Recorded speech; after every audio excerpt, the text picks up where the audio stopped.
I wrote the book because I was aware that really the way we're living with technology right now is it's no different than any other addiction that we have in this culture.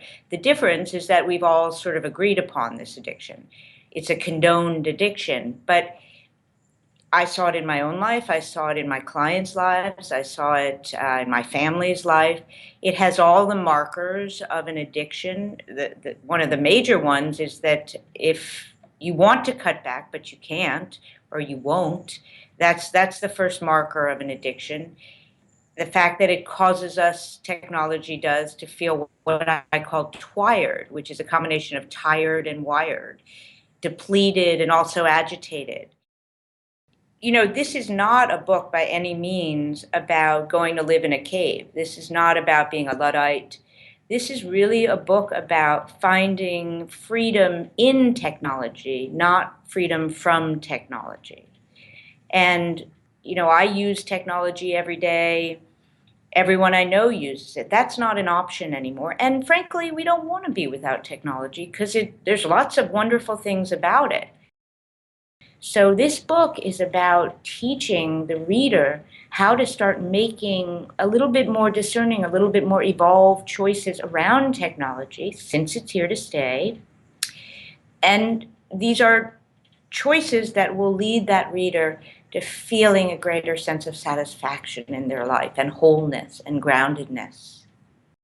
Or let's say, for example, you're waiting in line for a bus and you immediately reach to entertain yourself with, a game of Candy Crush, right? So we could stop right there and take a pause instead of just jumping on board the impulsive train there, right?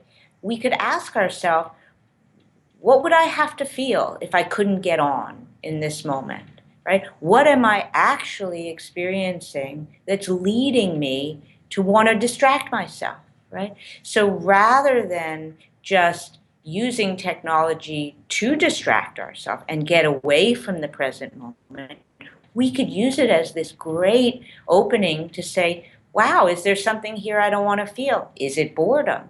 Well, what does boredom feel like? Or could I be with myself? Something is leading me to check out of this moment. I don't have to take that. Technology then, instead of being a tool for disappearing, becomes just the opposite. It becomes a portal to awakening and actually showing up in your life, which ultimately is what we want. What I'm witnessing is people are dying to have more space, more quiet, more downtime, more silence. And without making any choices, they're opting to cram their lives with more noise and more data and more stuff that they have to sift through. So the very thing we're longing really for, we're working against. And we can change that. We can create a really wonderful handshake between technology and well-being. It just requires our showing up and making different choices.